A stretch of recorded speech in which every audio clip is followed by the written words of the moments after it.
Hi everyone, good morning. How are you all doing? How is your summer going? And welcome back or welcome to Sena Swapna. So as you can see from my outfit, मैंने अभी एक vlog का जो outro है वो record किया and सीधे मैं अपना खुद का वीडियो फिल्म करने बैठ गई because I think that particular not a vlog I से अ वीडियो कंपाइलेशन आने में प्रोबेबली एक दो दिन और लग सकते हैं या पता नहीं। 9th ऑफ अप्रैल को मैंने लास्ट शूट किया था इंट्रो मेरा when I was going to an event. तो मैं इवेंट के लिए गई थी, उसके फुटेज मेरे और मम्मा दोनों के फ़ोन में थे, ज़्यादातर मम्मी के ही फ़ोन में थे because she was in the audience right and I was on the podium. So उसके फ़ोन से लेने में मुझे टाइम लगा because her phone had slowed down, it was giving battery issues and all that jazz. Finally मैंने पिछले एक दो दिनों में वो मेरा 9th ऑफ अप्रैल वाला जो वीडियो कंपाइलेशन या व्लॉग है वो कंप्लीट कर दिया। अभी अपलोड करना बाकी है वो। So I thought why not finally sit down and talk to you guys after a while. काफ़ी टाइम से मैंने कुछ डाला नहीं है मेरे चैनल पे, but I am back. I haven't spoken to you all about my professional life और like I am a teacher right. So मेरे करियर के काम के बारे में ज़्यादा कुछ हमने बातें नहीं की है। So then I thought what would be a better timing than this, the summer vacation which is about to begin. I think this is the time where many of you who are studying to become teachers, like you are doing your teachers training courses, and once the academic year starts you will be joining your jobs, or maybe college going students who aspire to become teachers, who are thinking of taking this up as a profession. उनके दिमाग में सवाल आते होंगे that should we take this up or not, या क्या करे कैसे करे। तो in this summer break you can give it a good thought and then take your decisions. So I think I'm right on time. So let's begin. My first question is a master's degree necessary or mandatory to become a teacher? That I did my B.Ed distance education, और job join करने के बाद immediately मैंने masters के लिए admission लिया था, thinking that probably थोड़े साल स्कूल में एक्सपीरियंस ले लूँगी, बाद में जूनियर कॉलेज में शिफ्ट हो जाऊँगी। So I immediately join for masters, वो भी मैंने डिस्टेंस ही किया था पुणे यूनिवर्सिटी से। But the fact is masters करने से पहले जितने भी साल मैंने पढ़ा है या जो भी मैंने पढ़ाया है ड्यूरिंग द मास्टर्स, जो मैं सीख रही थी उस कोर्स में, and I was trying to implement it in my teaching, and after completing my masters जो थोड़ा बहुत शिफ्ट आया है मेरे टीचिंग में या मेरे सब्जेक्ट्स या मेरे टॉपिक्स एक्सप्लेन करने में, आई थिंक मास्टर्स करने से ना आपके खुद के टीचिंग में डिलीवरी में थोड़ा सा ना फिनेस आ जाता है, थोड़ा सा शिफ्ट आ जाता है आपके स्टाइल में, because you keep on recalling what you have studied in your masters and then you think how to incorporate that in your teaching. My next question is, can you work from home or can you be self-employed if you are a teacher? I mean yes, of course. Pandemic ने सबको work from home सिखाई दिया, सबको virtual चीज़ें करना, virtually काम करना भी सिखा दिया है, and we have seen how for the 2 years of lockdown, even teaching has been a very very challenging job, and I think all the teachers have done a great job, so kudos to them. And yeah, only during this time I think at least my generation of teachers, or at least I, have discovered this wonderful thing called online teaching. If you are equipped enough तो definitely आप work from home या self employed या online teaching ये सब चीज़ें कर सकते हो। मैंने भी की है, अभी भी मैं कर रही हूँ। एक्सपेरिमेंट तो करते रहना पड़ता है कि कौन सा टूल यूज़ करना है, कौन सा सॉफ्टवेयर, कौन सी ऐप, ये सब चीज़ें तो करनी ही पड़ती है। But apart from that, if you are comfortable in delivering your subject and your topic online, and if you are confident कि आप ये कर सकते हो अच्छी तरह से, then go ahead.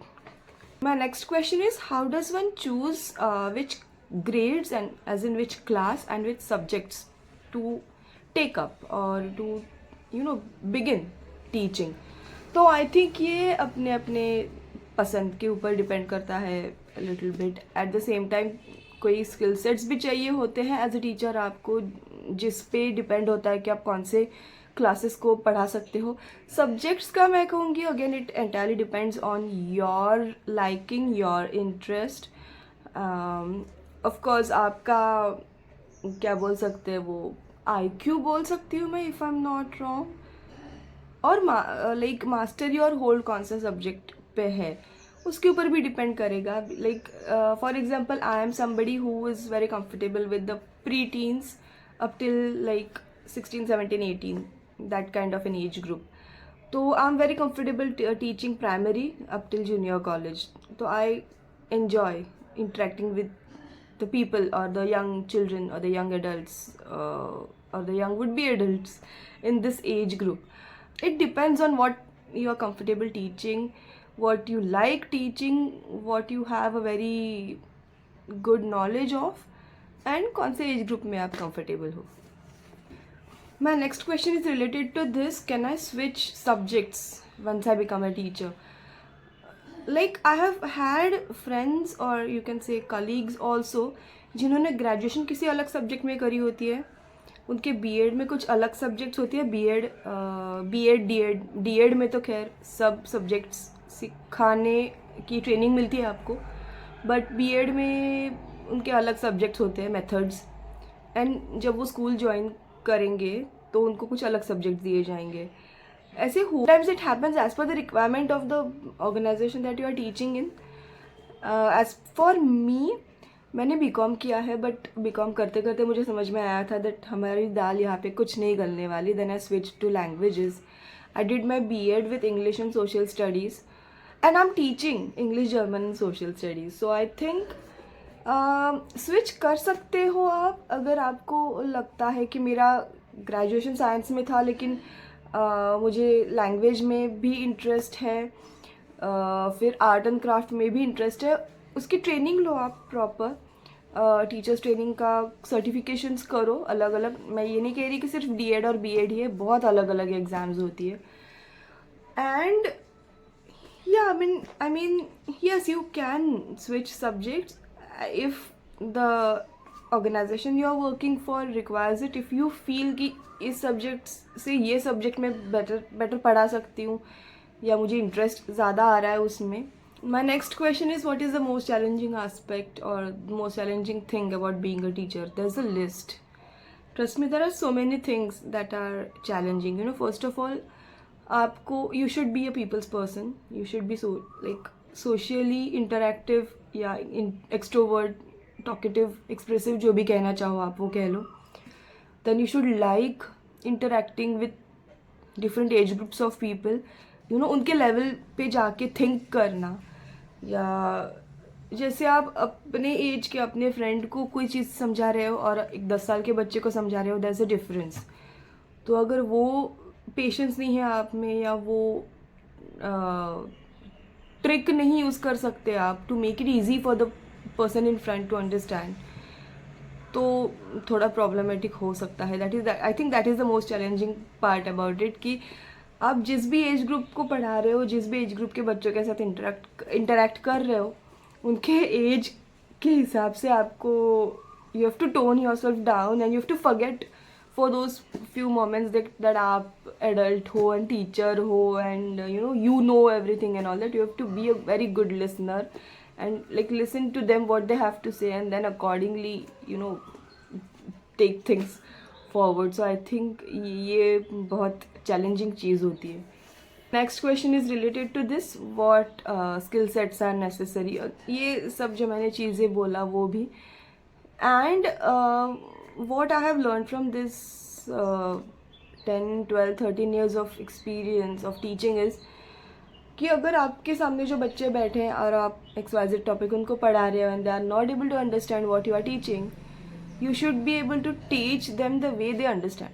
Like I get it कि आपके लेसन नोट्स होते हैं, आपको एक सेट फॉर्मेट होता है, आपको टारगेट होता है कि ये इस इतने टाइम में कंप्लीट करना ही है and all that. I get it. But अगर आप खुद अपने टारगेट के बारे में सिर्फ सोचोगे and you will not think कि बच्चों को समझ में आ रहा है कि नहीं ये चीज़, या are they getting it the way they should be getting it और not, then there is no point in being perfect in the framing of your syllabus and your notes, Apart from that, I think जो पुराने ज़माने में होता था ना, like कि teacher आ गई क्लास में तो एकदम pin drop silence and teacher से डर के रहना ना, it doesn't work any more. You have to be a their friend, you have to be their confidant, you have at times you have to parent them in a way, and you have to make sure that आपके subject में भी उनका interest lose ना हो, at the same time उनका attention भी आपसे loose ना हो. और ये सब चीज़ें करनी आनी चाहिए आपको. I think that's what makes teaching interesting, कि आपके सब्जेक्ट के बारे में अगर हेट्रेड आ गया उनके दिमाग में, या उनके दिमाग में ये कॉम्प्लेक्स आ गया कि हमको तो ये आएगी नहीं चीज़, so then there's no point in you teaching them, and there's no point in them being seated in front of you and not getting anything inside their heads.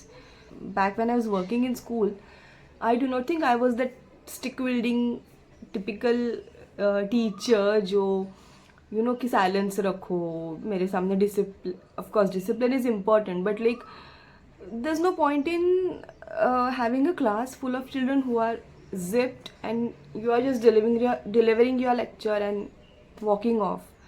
There's no point in that. So yes, I made sure that my class was interactive, भले वो noisy लगे, but at least my children were speaking and they were answering. In my tuition classes, like, yeah, I talk to them a lot about things other than studies also. So I think yes, having a conversation outside of your studies is sometimes crucial, and you learn a lot of things from your kids, and of course as their teachers, as their mentors, even they learn from you. So it's a give and take, I think. Next question is, what are the working hours of a teacher? So it's a bit of a tricky one, because I feel if you're working in a school or a college, उनका set timing रहता है, work timing, like 5 hours of lecture, 4 hours of lecture, what ever it may be. But trust me, school college ख़त्म होने के बाद बच्चे निकल जाते हैं घर पे, एंड आप वहीं पे हो, आप कैंपस में ही रहते हो.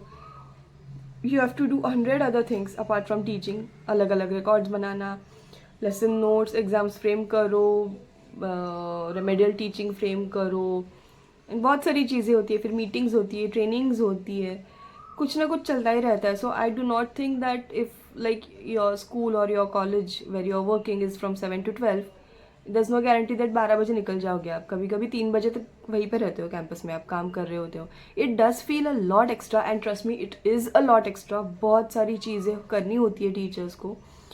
तो my message to those who think that अरे टीचिंग का जॉब तो कितना आराम का है, 5 घंटे पढ़ाओ घर पे आ जाओ. It's not like that. Sometimes you have to bring a lot of your work home as well. Easily I will say 8 to 10 hours का वर्किंग आवर्स हो ही जाता है टीचर्स का, जिसमें से कुछ फिक्स आवर्स आपके टीचिंग के होते हैं, एंड अपार्ट फ्रॉम दैट बाकी के आवर्स आपके दूसरे कामों के होते हैं, not including the commute to and fro your house. And as I said, घर पे भी लाओ एक्स्ट्रा काम. अगर आपका स्कूल में हुआ नहीं है, आपको घर अगर आना है, you are not able to sit for hours in your campus, तो घर पे आके वो कंप्लीट करो. At least if you are working on your own, if you are self employed and you are having your own classes and all ना, तो उतना ज़्यादा नहीं रहता है. Like if you are taking a batch in the morning and the evening and the afternoon, 2-2 घंटे, तो 6 घंटे हो गए, वो 5 घंटे हो गए, जो भी है. संडेज़ को आपको श्योर ऑफ मिलता है आपके जॉब से, but sometimes when you are working on your own, exams आ गए, या तो फिर किसी ने कोई क्लास स्किप कर दिया, या ले लो संडे को, ये वो, तो वो भी करना पड़ता है कभी कभी, but it's not that much. So yeah there is just like corporates, just like any other job, teachers का जॉब भी बहुत हेक्टिक होता है, whether be it in a college और a school, whether you are working on your own, काम तो काम होता है. Next question is, what are the plus and the minus points of being a teacher. मैं तो बहुत ज़्यादा प्लस पॉइंट्स ही कहूँगी. एक तो there is no monotony, variety बहुत रहती है, because like if you are teaching 4 classes, 2 classes, 3 classes, हर क्लासरूम में अगर आपके 60 बच्चे हैं, तो हर दिमाग अलग होता है. You get 60 kinds of brains and minds to work with. ये मेरा पर्सनल एक्सपीरियंस रहा है. हर बच्चे की ग्रास्पिंग पावर, हर बच्चे का अंडरस्टैंडिंग अलग रहता है. अगर आप मोर देन 1 सब्जेक्ट पढ़ा रहे हो, तो आपका टाइम टेबल भी वैसे ही रहेगा। एक क्लास पे आप कोई और सब्जेक्ट पढ़ा रहे हो, 30 मिनट बाद दूसरे क्लास पे दूसरा सब्जेक्ट पढ़ा रहे हो, तो वो स्विच ओवर करना होता है। So you don't get bored, at least I didn't get bored. Even now when I am working on my own, मेरा शेड्यूल बना हुआ है कि कौन से क्लास के बच्चों को कौन सा सब्जेक्ट कौन से दिन में पढ़ाना है। तो आपका वो माइंड एकदम ऐसे क्या बोलते हैं, वो प्रिपेयर हो जाता है, आप मेंटली प्रिपेयर हो जाते हो, लाइक कि there is not going to be any set thing कि मुझे यही काम पूरे 5 घंटे करना है, यही काम पूरे 2 घंटे करना है। That is one.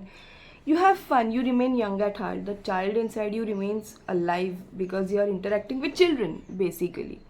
बहुत entertaining होता है वो, इन द सेंस कि कभी कभी उनके बहुत सिली डाउट्स होते हैं, कभी कभी इंटेलिजेंट डाउट्स भी होते हैं, कभी कभी ऐसे डाउट्स निकल आते हैं जो आपने उस टॉपिक में सोचा भी नहीं था कि ये डाउट निकलेगा बच्चे को, and then you are tongue tied and आपको ये बोलना ही पड़ता है कि I look into it and I will tell you tomorrow और something like that. That's one thing you should never be embarrassed about. That's what I've learned. बोलो उनको कि आप खुद गूगल करके देखो, खुद डिक्शनरी में ढूंढो, खुद रेफरेंस बुक्स में पढ़ो और मुझे ही बताओ। मैंने भी पहले ये कभी डाउट सॉल्व नहीं किया है, या मैं आपको बताऊंगी ढूंढ के, क्योंकि मुझको वो परफेक्टली आंसर नहीं पता है इस चीज़ का। Never be embarrassed to say that to your children that मुझे नहीं पता है। यू नो, एज टीचर्स हमको हमेशा लगता है कि परफेक्ट होने चाहिए, हमको सब पता होना चाहिए, सब आना चाहिए, थरो होना चाहिए कंटेंट में, लेकिन हमेशा ऐसे पॉसिबल नहीं होता है।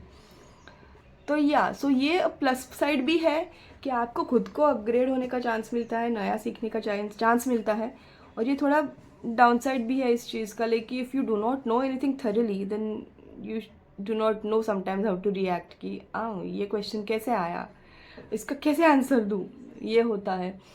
Other downside is probably, as we spoke earlier, the working hours, the workload at times.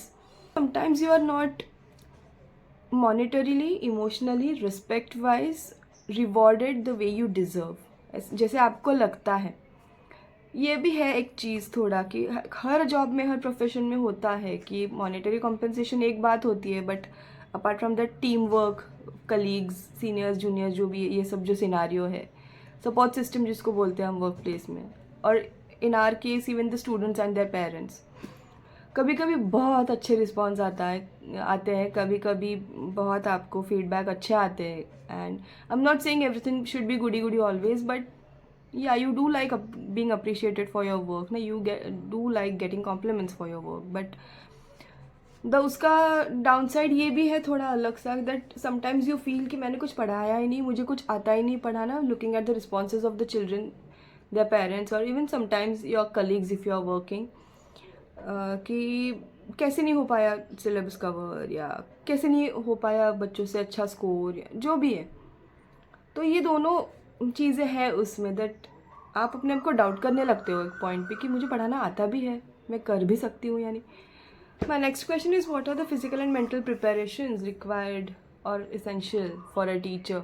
भागा दौड़ी बहुत करनी पड़ती है, बहुत बैक टू बैक लेक्चर्स होते हैं, बहुत सारे ट्रेनिंग प्रोग्राम्स, बहुत सारे सेमिनार्स, इवेंट्स कंडक्ट करने होते हैं, अटेंड भी करने होते हैं। तो you should be ready to work, like physically fit to work long hours, at times to sit in one place for hours, कुछ काम कर रहे हो तो, या जो भी है, मीटिंग्स या जो भी है, at times on your feet all day. कभी कभी आपको लंच ब्रेक भी ठीक से नहीं मिलता है, टिफ़िन ख़त्म करने को नहीं मिलता है। Sometimes when you are sick it's not possible always to take leaves because काम आपकी प्रायोरिटी होता है। As we spoke in the earlier question, mental preparation is like that, criticism, yeah, at times not getting said good things to you, ये सब चीज़ें affect, अगर आपको affect करती है easily, just like it did to me, अभी भी होता है कभी कभी, when I remember those things, when I was not treated well, और people were just not nice to me at times. ये चीज़ें I am not saying only school college staff में या ऐसे क्राउड में ही होता है, even if you are self employed, at times you get those kind of responses कि आपको अच्छे नहीं लगते वो इंटरेक्शंस आपके पेरेंट्स या स्टूडेंट्स के साथ। टच वुड अब तक मेरा ऐसे नहीं हुआ है, टच वुड टच ब्लैक, कि जो मेरे घर पे बच्चे पढ़ने आते हैं उनके पेरेंट्स में से कोई मुझको कोई नेगेटिव रिस्पॉन्स मिला है या बच्चों ने खुद कुछ नाराज़ी एक्सप्रेस की है या ऐसा कुछ भी, but these things do happen when you are working, in a team, or you are dealing with people, with crowd, or जो भी कह लो. तो या सो इन सब चीज़ों को हैंडल करने के लिए आपको मेंटली स्ट्रांग होना पड़ता है, एज दे से thick skinned and all that, but it's not everybody's cup of tea. And in the long run, if you do want to work, you want to sustain, तो ये सब चीज़ें करनी आनी चाहिए आपको. And if not, you do not want to put yourself through that pain or that, if you feel कि ये सब नहीं सहन करना है मुझको, then find out your own ways and protect your comfort zone, protect your mental peace, and enjoy being a teacher. That's all I will say. And my last question for today is, what do teachers do after they are off work? It's a very funny, tricky, cute question जो मुझे दिमाग में आया because I had taught a similar poem to one of my kids in this academic year only that is about to end. उसके text book में एक poem थी, what do teachers do after school, ऐसा. तो उसमें ऐसा कुछ था कि do the teachers go home and relax like all of us after they are done teaching, और do they eat popcorn while watching TV, do they have families with whom they have meals, do they cook in their houses, and because the thing is, when you are in school or in your college or as a teacher, when you are standing in front of your kids, they look at you only as teacher, like teacher अच्छे अच्छे कपड़े डाल के आते हैं, हमको subject सिखाते हैं, होमवर्क देते हैं, इंटरेक्ट करते हैं और चले जाते हैं. वो उतना ही होता है बच्चों के दिमाग में. तो yes, I think when the teachers are not working, we are thinking about work to an extent कि even if it's not like drafting a lesson or something like that, we are thinking कि कल किस किस को क्या क्या पढ़ाना है, किसका सिलेबस कितना ख़त्म हुआ है, किसने किस क्या क्या डाउट्स पूछे थे जो हमको क्लियर करने हैं, एग्ज़ाम्स पास आ रही हैं, रिवीजन लेना है, किसी के पेरेंट्स से कुछ इंटरेक्शन करनी है, कुछ मैसेज पहुंचाना है. ये सब तो चीज़ें होती है दिमाग में, but apart from that all we do is like we wait for another day to end. अगर आज ख़त्म हो गया तो फिर चलो आज की रात, आज की शाम, जो भी फ्री टाइम मिलने वाला है, कल से वापस वही सब रूटीन. ऐसे करते करते करते ना, I think personally on a Monday I wait for a Saturday eve to come कि चलो कल का संडे मुझे फ्री मिलने वाला है करके. बट वो संडे जो फ्री होता है वो कब आके चला जाता है वो भी नहीं पता चलता एट टाइम्स. तो ये सब चीज़ें होती है. What do teachers do after their work is they think about work. 50% I will say they think about work of the next day that they have to do, and the rest of the thing is like कि अपना normal life. खुद का rest भी important होता है. You have to be prepared for the upcoming week also. तो ये सब चीज़ें होती रहती है जब भी ऑफ मिलता है एंड छुट्टी होती है काम से तब. एंड अगर वर्किंग वीक के बीच में कोई ऑफिशियल हॉलीडे आ जाए या फेस्टिव हॉलीडे आ जाए तो मतलब इट्स लाइक कि यस, पूरी दुनिया काम कर रही है. आपके कॉर्पोरेट में काम करने वाले फ्रेंड्स जिनको छुट्टियां नहीं है वो काम कर रहे हैं, ऑफिसेस में काम कर रहे हैं. सिर्फ टीचिंग इंस्टीट्यूट्स और बैंक्स को हॉलीडे होता है, आप घर पे होते हो, बाकी सब लोग काम पे गए हुए होते हो. That's one thing that makes you happy कि it's Wednesday, I am having a holiday, तुम लोग जाओ काम पे. These were the things that I wanted to talk about my profession as a teacher, what I've experienced, what I've done for all these years, how I went about my work, and now what I'm doing. So I hope आपको कुछ questions के answers मिल गए होंगे इस videos में. अगर आपके खुद के कुछ अलग answers हैं तो नीचे comments में डाल देना. I'll try to answer them. If need be, I'll make a part 2, but not immediately, sometime later. And I'll see you in my next video very soon. Until then, take care. Bye bye.